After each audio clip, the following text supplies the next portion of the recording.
Maraming lalaki ang naguguluhan kapag nalalaman nilang mas naa-attract ang babae sa mga lalaking parang walang pakialam.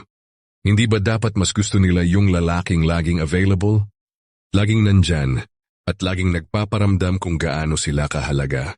Pero sa realidad, may kakaibang hatak talaga ang mga lalaki na tila may sariling mundo, mga lalaking hindi agad-agad nagpapakita ng interest o pangangailangan sa babae.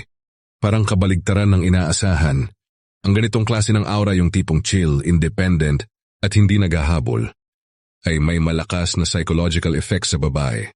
Hindi ito dahil sa pagiging cold o suplado, kundi dahil nagpapakita ito ng confidence, control at mystery.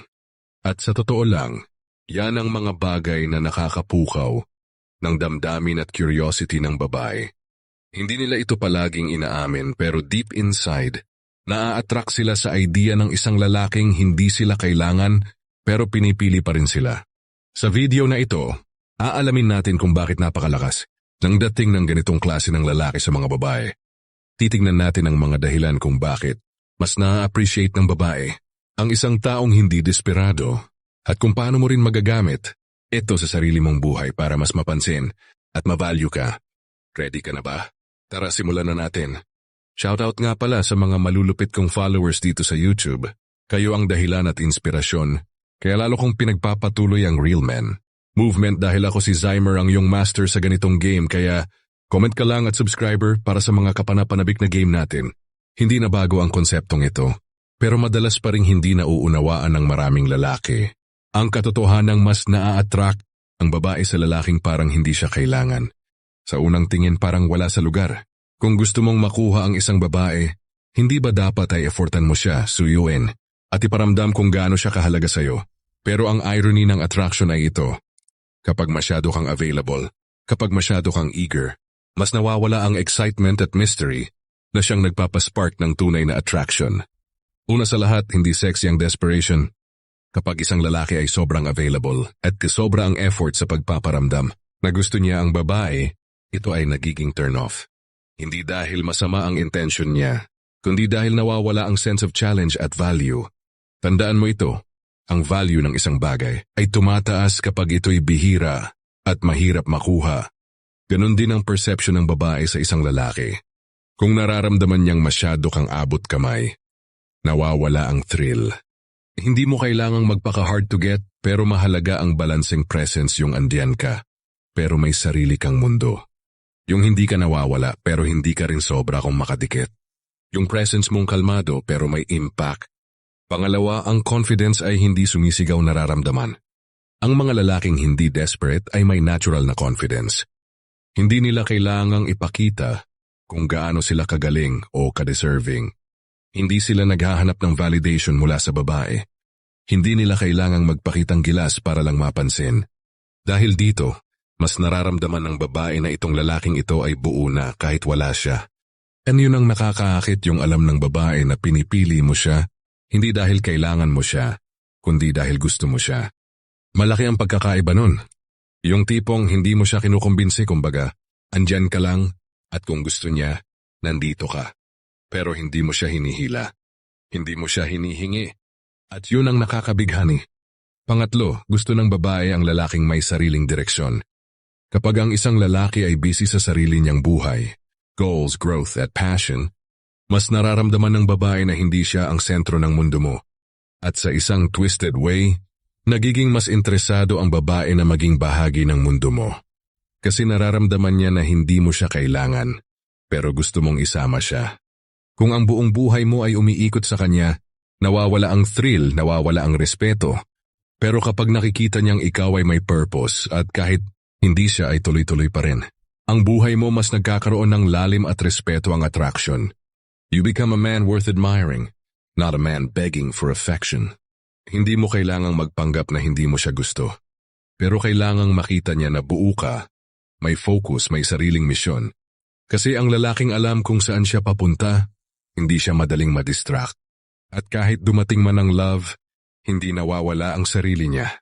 Pang-apat, ang emotional stability ay rare. Tiyan ang meron sa lalaking hindi desperado. Hindi siya natataranta kapag hindi siya nireplyan agad. Hindi siya nasasaktan agad kapag hindi siya pinansin. Kasi ang emotion niya ay hindi dependent sa kilos ng babae. And that calm energy, it's powerful. Kapag kalmado ka, confident ka. At kapag confident ka, mas nararamdaman mong hindi mo kailangang ipilit ang sarili mo para mapansin. Kasi alam mong kung para sa'yo kusay ang darating. Ngayon, paano mo magagamit ito sa sarili mong buhay? Una, ayusin mo ang sarili mong mindset. Hindi mo kailangang habulin ang validation ng babae para mapansin ka. Sa halip, mag-focus ka sa sarili mong growth. Maging abala ka sa mga bagay na nagpapasaya sa'yo, sa mga goals mong gusto mong marating, at sa mga passion mong nagpapalalim sa pagkatao mo. Ang lalaking may direksyon ay laging attractive hindi dahil nagpe-pretend siyang hindi interesado, kundi dahil may mas malaki siyang layunin sa buhay kaysa sa simpleng makahanap ng partner. Pangalawa, alamin mo ang halaga mo. Hindi mo kailangang makipagkompetensya para mapili. Kapag alam mo ang sarili mong worth, hindi mo kailangang mag-overgive, mag-overpursue, o maging yes man para lang mapansin. Ang lalaki na may awareness ng sarili niyang value ay hindi natatakot, mawalan dahil alam niyang kung mawala man ang isa, darating ang mas bagay para sa kanya. At ang ganitong aura yung pagiging grounded at secure sa sarili ay nakakapang-akit. Hindi ka unstable. Hindi ka umaasa. Buo ka kaya hindi ka nagmamadali. Pangatlo, magbigay ng space. Hayaan mong ang babae ang makaramdam na gusto ka rin niya. Hindi mo kailangang pilitin. Hindi mo kailangang i-pressure ang connection. Minsan ang hindi paghabol ay mas malakas pa kaysa sa daan-daang sweet messages. Kapag may espasyo, may room para sa attraction na tumubo ng natural. Mas napapaisip siya. Mas nami-miss ka niya. At doon nagsisimula ang tunay na connection. Hindi ito tungkol sa pagiging pa-cool or cold. Hindi mo kailangang maging detached para lang magmukhang hindi interesado. Ang essence ng pagiging lalaking parang hindi kailangan ng babae ay hindi pagiging careless kundi pagiging secure. You're not acting aloof. You're just not needy. Hindi mo siya nilalagay sa pedestal. Instead, you see her as an equal someone na maaaring pumasok sa buhay mo pero hindi mo kailangan para buuin ang pagkatao mo. Ito rin ang dahilan kung bakit nagtatagal ang attraction.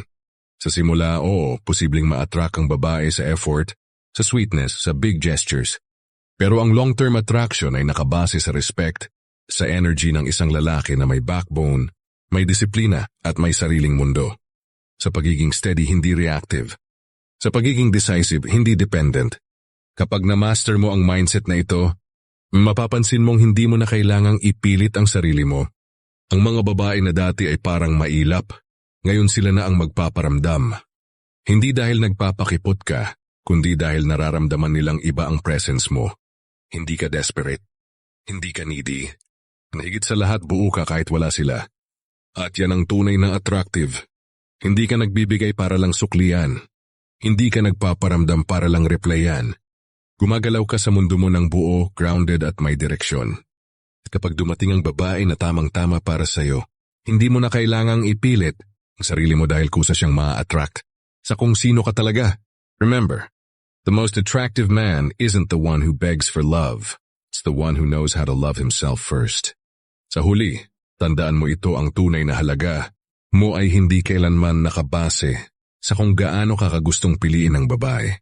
Ang halaga mo ay nasa kung paano mo pinipili ang sarili mo araw-araw. Ang pagiging lalaking hindi desperado ay hindi tungkol sa pride, kundi tungkol sa dignity. Hindi mo kailangang ipagpilitan ang sarili mo sa taong hindi ka pinapansin. Hindi mo kailangang iparamdam araw-araw na andito lang ako habang siya ay abala sa iba. Kung talagang para sa'yo, kusang lalapit. Kung hindi, baka hindi naman talaga siya. Ang gusto mo kundi yung ideya lang ng pagkakaroon ng koneksyon. Sa bawat lalaking nanonood ngayon siguro iniisip mo, paano kung mawala siya? Sagutin mo to ng totoo, mas gugustuhin mo bang manatili ang isang babae sa buhay mo dahil sa takot mong mawalan o dahil pinipili kanyang kasama araw-araw kahit hindi mo siya hinahabol? Masarap sa pakiramdam ang hindi kailangang maging circus act para lang pansinin. Mas rewarding ang pagmamahal na hindi mo kinailangan. Isugal ang self-worth mo para lang makuha. Ngayong alam mo na ang dynamic na ito. Gamitin mo ito hindi para lang makuha ang babae, kundi para makuha mo rin ang sarili mo.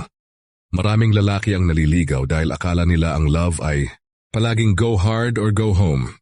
Pero minsan, ang tunay na pagmamahal ay dumarating kapag natutunan mong hindi lahat ng gusto mo ay dapat mong habulin. Minsan ang hindi paghabol ay mas malalim na anyo ng self-respect. At sa ganong klaseng energy diyan lumalapit ang tunay na attraction. So bro, sa susunod na makaramdam ka ng urge na i-chat siya, i-message siya, or i-prove kung gaano mo siya gusto hinga ka muna ng malalim. Tanungin mo sarili mo, ginagawa ko ba to dahil gusto ko siyang makilala o dahil gusto ko lang maramdaman na may pumapansin sa akin? Kung yung sagot ay validation, pause ka muna. Balik ka muna sa sarili mo. Kumain ka, mag-gym ka. Gawin mo yung passion mo. Magbasa ka. Lumabas ka. Kaibiganin mo ang sarili mo dahil ang lalaking buo, yan ang lalaking hindi desperado. At kung may babaeng matuwa sa kung sino ka habang gumagalaw ka sa sarili mong mundo, hindi dahil hinabol mo siya, kundi dahil naakit siya sa lakas ng pagkatao mo, congrats bro. Ibig sabihin, ikaw ang tipo ng lalaking hindi lang gustong-gusto, kundi nirespeto rin. Kaya kung gusto mong ma-attract ang tamang babae, huwag mo siyang habulin, ayusin mo lang ang sarili mo. Kasi sa bandang huli, hindi yung effort ang mananalo, kundi yung lalaking may direction, may backbone, at higit sa lahat, hindi desperado. Hindi mo kailangang habulin para mapansin. Sa lahat ng sinabi natin, isang bagay ang malinaw, hindi mo kailangang maging desperate para mahalin. Hindi mo kailangan maghabol, magpaawa, o ibigay ang lahat mo para lang mapansin. Ang pinaka na-attract na version mo ay yung version ng sarili mo na buo, kalmado at hindi takot mawalan. Kasi yan ang nagbibigay ng energy na hindi needy. At yan din ang tipo ng lalaking hindi lang gusto ng babae kundi nire-respeto. Sa psychology, may tinatawag na perceived value. Ibig sabihin, kung paano ka tinitingnan ng ibang tao, ay depende sa kung paano mo tinitingnan ng sarili mo. Kapag iniisip mo na kailangan mo siya para maging masaya, makikita at mararamdaman niya yan at automatic. Bababa ang value mo sa paningin niya. Pero kung alam mo sa sarili mong masaya ka, buo ka at fulfilled ka kahit wala siya, dun pa siya lalo maa-attract. Kasi gusto ng babae ang lalaking hindi siya sentro ng mundo pero kaya siyang i-welcome sa mundo nito. Isa pa, kapag hindi ka desperate, mas nagkakaroon ng space ang babae para mag-invest pabalik. Hindi laging ikaw ang nagbibigay. Hindi laging ikaw ang nauuna. Kasi may balance. At sa balance na yan, mas nagkakaroon ng respeto. Tandaan mo, ang attraction na one-sided lang hindi nagtatagal. Pero kapag parehas kayong nag-e-effort, dun nagkakaroon ng healthy connection. At hindi mo yan makukuha kung lagi kang umaasa lang sa validation niya. So anong dapat mong gawin ngayon? Ayusin mo ang mindset mo. Ayusin mo ang daily habits mo. Mag-focus ka sa growth mo physically, mentally, emotionally. Huwag mong gawing goal lang makuha ang babae. Gawin mong goal lang maging lalaking worthy of respect, admiration, and love. At kapag nandun ka na, hindi mo na kailangang habulin ang tamang babae. Siya na mismo ang lalapit dahil mararamdaman niya na iba ka. At ito ang pinaka-bottom line. Ang lalaking hindi desperado ay hindi dahil walang pakialam kundi dahil buo siya sa sarili niya. Sa panahong halos lahat ay naghahabol, ang hindi naghahabol ang pinaka-nagiging kakaiba. At sa mundong puno ng ingay, ang tahimik pero confident na presensya ang mas naaalala. Natapos mo ba ang video na to? Kung umabot ka hanggang dulo, ibig sabihin, may nakita kang value at gusto ka naming imbitahan na maging parte ng mga lalaking hindi lang basta naghahabol, kundi umiintindi hindi lang diskarte ang tinuturo namin. Pinapalalim namin ang awareness mo sa sarili, sa dynamics ng attraction, at sa psychology behind real confidence. Kaya kung gusto mong maging lalaking hindi, kailangan ng validation para mapansin yung lalaki na di lang pinapangarap, kundi pinipili. Make sure to like this video. Share mo na rin sa tropa mong sobrang needy. Subscribe para mas marami ka pang matutunang panibagong perspective kada upload.